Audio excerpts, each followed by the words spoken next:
Hi, I'm Toni Williams, and this is Brooklyn Savvy.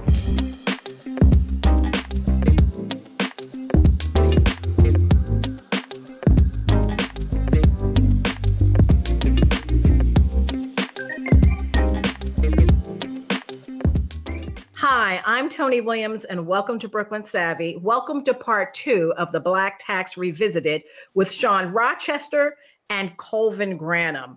So on this episode, we're going to be delving into the wealth gap and what we can do as African Americans and other people of color to change this dynamic. So if we can get started, Colvin, I'm going to toss the first question to you. Talk to us about the wealth gap and then financial resiliency, if you would. Well, thank you. Thank you again for inviting me to participate in this discussion. This is something that I personally, as well as Bedford Stuyvesant and Restoration, feel very strongly about, the racial wealth gap. The reason we feel very strongly about it is because America, United States of America, is principally founded on ownership of assets and the growth, the wherewithal and the ability, the freedom, let's say, to grow assets. And so the racial wealth gap is important because it actually gives you a metric by which you can measure equity. And right now we know that the gap is about 10 times or maybe a bit larger. I was looking at some data the other day being today, where I saw that the median net worth for a white household was $171,000. And for a Hispanic household, the median net worth was $25,000. And for African Americans, it was $9,500. That's a huge disparity. And that disparity actually measures the overall well-being of households. And there's similar data for businesses. So we know that African American owned businesses have less equity, which is also a measure of net worth, than white owned businesses. But why is this important? Because net worth is really a measure in many ways of how long you can sustain yourself without new income.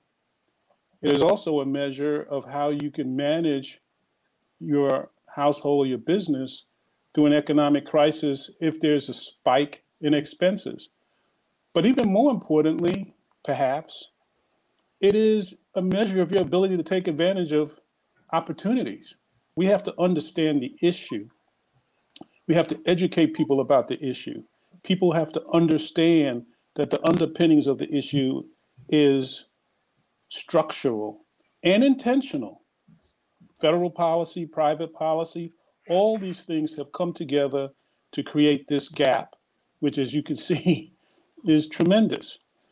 And the second thing is we can do more as individuals and as business owners and households. But the two things go together: systemic change and adopting best practices for the management of our households and our businesses. The other thing I would say about net worth is that you don't need a tremendous amount of net worth in order for our people, African American people, people of color, to be pushed on an upward trajectory. And what I mean by that is that there is evidence, data, that indicates that net worth is highly correlated to a number of measures of well-being. What I mean by that is highly correlated with housing stability. Well, that makes sense because if you have money in the bank, if you have assets available to you for an emergency, you're likely to be able to hold on to your home or your apartment if there's a financial crisis. That same thing is true with employment stability. Mental health, and educational attainment. All those things improve when you have even a modest amount of net worth or a modest amount of assets. And that's because, again, you were able to continue your effort towards upward mobility in the event of a crisis, right? What's interesting about this, and this is the last thing I'll say on the problem, and I'll talk quickly about some of the solutions, is that African Americans have more people falling out of the middle class back into poverty. And that's also evidence that we don't have resilience or stability. So we talk a lot about income, but we don't talk a lot about net worth and assets. And so the emphasis when we're talking about sustainability, upward mobility, yes, we need income. There's no doubt about that. But then the question is, what do we do with that income? How do we prioritize the management of that income? And we should be prioritizing it so it ensures our long-term sustainability and resilience. Now, what do we do at Bed-Stuy Restoration in this regard? Well, we help people find jobs that pay greater amount of income. We help people reduce debt, right? So the two major elements of net worth are income and debt. You measure income against debt, and that gives you net worth. So reducing debt is a major aspect of increasing your net worth. And we just got through talking in the first episode about all the ways that the system tries to entrap people of color in debt. You know, higher rates on mortgages, higher rates for automobile insurance, for car notes, a range of things. When you aggregate those things, they impose a greater amount of debt on people of color as a percentage of their income than whites. The other thing that we focus on is building emergency savings and having households invest in a range of different kinds of assets so that they can slowly grow their net worth. And then finally, we focus on credit scores. The interesting about credit scores is that it gives you access to low-cost credit. That's important. Now, there's discrimination in the system. We know that. And we know that when you compare credit scores, that African Americans who have credit scores comparable to whites often end up with higher cost credit. That's a systemic problem. But overall, if you have a better credit score, it gives you access to lower cost credit. That's the goal. So we do a lot of blocking and tackling with residents and program participants in these areas. And then the other thing we do is we work with businesses. We help them build business plans. We help them access credit, whether it's the PPP loan or other kinds of credit. We help them access this. But the key thing that I want everybody to focus on is that we are focused on a metric. And I think what's different about what we're trying to do right now is we're focusing on a metric, and that metric is net worth. We want people to know what their net worth is. Well, if it's zero or if it's negative, the first place to start is knowing it and building a plan to increase that. And then we couple that with working on systemic change, as Shawn has pointed out. Well, that was interesting. Shawn, talk to us about the 2% rule. Yeah, what I observe in doing the research coming up with the Black tax is that in many industries and high growth, high compensation fields, you tend to see Black participation rates around 2%. So if you look at corporate supply chain spend, it's with Black enterprise, not with minorities, but with Black enterprise in particular, it's like less than 2% spend. If you look at government spend at a federal, state, and local level, it's less than 2%. If you look at the levels of spend that we do with our own businesses, it's around 2%. If you look at the number of businesses with employees, the Black participation rate is around 2%. And it goes on and on and on and on. It's this number that keeps coming up that I call this 2% rule or 2% paradigm. Things that are really critical to wealth accumulation, we tend to hover around a 2% participation rate. Wow, that's unfortunate. Jennifer, I know that with FPWA, you're in the policy arena and advocacy arena. Talk to us about some of the work that you've been doing around wealth gap as well. Yeah, certainly. And let me just begin by saying that I greatly appreciate all that Colvin and Shawn have shared. And what I'm intrigued by is that, for a long time, there was the term Black tax was used to refer to this additional expense that Black families often have in helping to meet the needs of other family members, extended family members. That was the Black tax, which is interesting. So, one of the things that we're centered on right now at FPWA is that one of the ways that many of the ways that you close the wealth gap is it has to be through a concerted effort. It's not any one thing. It used to be said that home ownership was the gateway to building wealth in America, right? But what we learned for Black Americans are two things. One, that if our wages aren't sufficient to be able to, stave off a crisis, as Colvin was speaking to, then you can get the house. But if you don't have enough money in the bank to cover that mortgage for 2, 3, 4, 5, 6 months, should you be laid off or, furloughed or terminated and need a new job, then you're going to lose your house. The other thing that we found was that, that as you spoke to, that we saw that we had predatory lending practices or, like higher interest rates. So the cost of owning a house was more. And then thirdly, what we've seen is that often what happens is that Black Americans aren't able to buy in communities where you will see great equity growth, escalation and appreciation in the home. So, there's this now question about whether or not home ownership is really the route to be taken. Education. Everybody says, go to school, get an education, and you can get ahead. But what has happened in our society is that with education often comes debt. And we told many of our children, go to the private schools. The public schools aren't good enough. Don't go to the city university if you could get into one of the premier institutions, be they a HBCU, most of which don't have enough money to cover your tuition, or to one of the the top tier schools, the white Ivies, right? The privileged white institutions. So then our kids amassed debt, and then they came out and they were paid. We've been paid less than white Americans for the same jobs, or white Americans doing less jobs that require less skills. So you take lack of equitable wages. You couple that with student debt that we've amassed, and then if we've been able to investing in communities through home ownership where we haven't seen great appreciation, and all of that plus more helps to contribute to this racial wealth gap. So what we're centering on right now are issues attendant to all of that. Let's take a look at debt. Let's wipe out debt, right? We like when we talk about reparations or other, let's wipe out debt. Or let's go one better. Let's ensure that Black Americans have access to, low cost education so they don't amass that debt.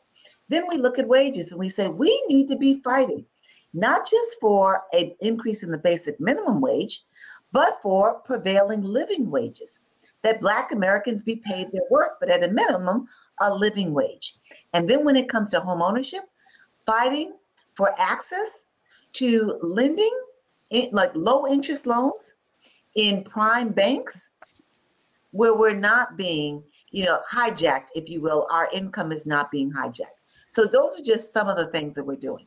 But focusing on how do you, make money, sufficient money, keep it in your pocket, and make it work for you. You are absolutely correct. All of those factors are part of can drive the solution, so to speak. Now, Shawn, talk to us about the PhD, because I know that's something that you've written about in your book. Explain how important that is to building resiliency and helping to stop the hemorrhaging of our dollars outside of our community. Yeah, so PhD stands for Purchase, Hire, and Deposit, in ways that create jobs, create and expand business, and provide capital in the Black community. The reason why this is so critical is because if you look at things pre-COVID, we're missing about 6 million jobs across the broader Black community. We're missing about 1.4 million businesses with employees. Now, it's important to note that there's about 2.56 million Black businesses. Only about 4% of those have any employees. That 4% generates about 70% of the revenue, about $100 billion, and employs around 1 million people. There are about 109, maybe 110,000 of those, and we're missing 1.4 million, right, of those. And that's contributing to the multi-trillion-dollar wealth gap that we have between the Black community and our white peers. So the idea here is that policies, plans, programs, and our individual actions, as well as those of our allies, should have the end result of being stimulative for job creation, for business development and formation, and for capital availability and affordability in the Black community in particular. Now, we were talking in the break about how important it is to bank Black and to buy Black and to keep dollars circulating in our community. Phyllis, talk about your aha moment. Well, as I read the book, I can tell you that one of the things that jumped out at me was, Shawn, how you spoke about how Black people unwittingly add to the wealth gap by our purchasing habits, our banking habits. And I do think it's unwittingly because in many cases, I gave my daughter a copy of your book as part of her Christmas gift this past year. And, you know, in conversations with her recently, she talked about how she was moving some of her money into Carver Bank. And I would imagine that it came from that. And I wonder how much we just naturally fail to support Black businesses and enterprises and banks because we don't think about it. You know, basically, you can speak to us about how we can, as individuals, change our habits, become more conscious, and help others to become more conscious of our habits and how we can support Black-owned businesses and Black banks and enterprises.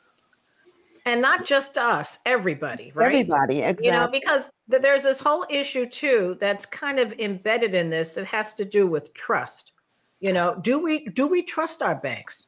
You know, I've heard all kinds of things, you know, related to how we feel about doing business with each other, so to speak. So could you kind of blend that all together? Yeah, so there are a number of different issues that we're all dealing with. First is the absence of information and awareness about the presence of Black banks and other financial institutions and the importance, the central importance of them for a thriving community. The other aspect of it is that, you know, we talked in previous episodes about anti-Black bias.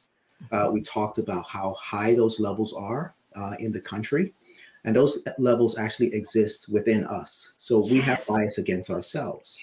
And that bias tends to show up in commerce, right? It's how we feel about our service providers, right? How do we feel about the products that our businesses, you know, produce? We all have heard the terms, the white ice being colder and so on and so forth, that's examples of anti-Black bias. So part of what we need is a paradigm shift, right? A change in mindset. And that was the goal of writing this book. I wanted to create the most powerful case for commercializing Black enterprise. By the way, I never talk about supporting Black business, right? Supporting is a one-way street. The foundation supports you. You do not support the foundation, right? We don't talk about supporting Fendi or Prada. We engage with those businesses as an even exchange of cash or consideration for whatever product that they have. It's the same thing when it comes to Black business and Black professionals, right? We're here to do business or to commercialize them. So you need to have like the awareness and a mindset change, and for people to understand what's actually happening. So when they say, how can I be part of the solution? Part of the solution is, how do we allocate our resources? We get to choose who we do business with, right? There's a lot of folks who never thought about ensuring that they have, you know, a Black realtor when they buy their new home, if they're so fortunate, or when they turn that house into a home, to have a Black contractor, all the different, you know, extraordinary tradespeople. You have to insure it. Do you use a Black insurance agent or a broker, right? Maybe you commute to work. Do we buy our cars from a Black auto dealer, right? There's 16,000 auto dealers. Pre-COVID is 264 Black dealers, right? Pre-COVID. do we engage in those businesses who have 66 employees on average, per shop? And these are great paying jobs from the front office into the back office. So there are things that we can do as individuals, and there are things that our allies and our partners and people who interface with us can also do, right? When it comes to tax advisors and wealth planners and the accountants and the lawyers that we use, our professionals are starved for resources, and they're actually starved for services at the rate that they should be compensated, right? So can I just interject here, Shawn, though, because I have a confession to make, and I want you to explore this with me. Mm-hmm. So I am my husband and I are proud Black people, and we do as much as we can to do business with other Black individuals. Years ago, we moved to remodel our kitchen. And we tried to work with a Black architect who was haggling, and it was unfortunate, a brother, and, was like seeking to charge us 3 times what 2 white architects were charging us. Then we ultimately moved to contracting. And I'm not going to give numbers out, but I'm going to tell you that we had 3 Black contractors bid on our kitchen. And what they were trying to charge us was off the chain. What do we do about that? So that's a great question. And I'm glad that you brought that up, because it's something that lots of people are struggling with. Yes. Some don't feel comfortable talking about it publicly, but we'll talk about it amongst ourselves privately. So one of the things that we have to do is, the fact of the matter is, when possible, where possible, do business with high quality Black, service providers. We got a couple different things that are happening. The first thing that's happening is not everybody's ready for prime time. You are under no obligation to do business with somebody who can't deliver the product and the service. Part of the challenge is, where are the people who have done a great job? And are we surfacing them and sharing that with other folks? So people like yourself and your husband who want to engage and who want to do business have it's not frictionless, but an easier time finding these people, right? And this isn't just, related to you. There are other people who kind of, hear my talks or read the book, and they want to do the same thing, right? And how do we get them connected with those folks? So there's opportunities for us to be able to surface the high quality providers in our midst, because they are paying for the people who are not delivering, right? Maybe our own Craigslist, Yeah, exactly. There is certainly room for this, right? What we have to remember is that we are also dealing with bias ourselves. Yes. Right? So when an attorney, we all have stories, right? When an attorney comes up and they're not priced right, or they don't deliver the resources, sometimes people relax their professional acumen when it comes to your melanin content and all those kinds of things. We tend to paint with a broad brush. So it becomes Black attorneys, Black plumbers, Black, you fill in the blank, right? So if there's a deficit, the entire group pays for it. If you are outstanding, it just accrues to you. It's Stanley is amazing, right? Sarah is fantastic. So part of the issue is surfacing those amazing providers and making sure that we share that amongst ourselves, because nobody's going to go through 4 or 5 or 6 or 7 bad instances, right? So we have to be able to separate, those folks, and they are there, right? So I'll just I'll pause there. And unfortunately, we're getting ready to run to the end of our time, but I wanted you to talk about stewardship, because in your book, you talked about having enough money for a good retirement, for your children's future, and to give away. Could you talk about your view around stewardship? Because I thought it was extremely positive, because it was just like mine. So the Black tax is, at the end of the day, it's about creating family sustaining jobs that lead to intergenerational wealth, right? That's what the jobs come from. The businesses need capital available and affordable. But when you create these jobs, people have to be, that's creating earned income, right? But the first step in wealth accumulation is to convert earned income into retained income. And that requires us knowing how to handle and manage, our limited resources, because we're likely to not have inheritances and other intergenerational wealth transfers. So it's how do you use your limited resources to their highest and best use so that you drive cash flow, positive cash flow. Because without that, you don't have the savings for college or a business or a home or to take care of other people or anything else. How do we put ourselves in a position where we are the only ones who have claims on our assets, which is we identify what our debt is, we put a plan together to be able to reduce that over time, and then to be able to stay out of it. And we take the cash flow that's freed up from that and we reallocate that to either accelerating the debt pay down or to putting away, right, for retirement. And I'm just talking about the basic. Let's take advantage of the tax deferred savings plans that are available to us. 80% of companies offer them. Right. And they typically have a match. You have the money you're putting in, you have the money the company's putting in, and then you have the savings, the present tax savings that we get, which is the money that the government's putting in until you take it out at some point in the future.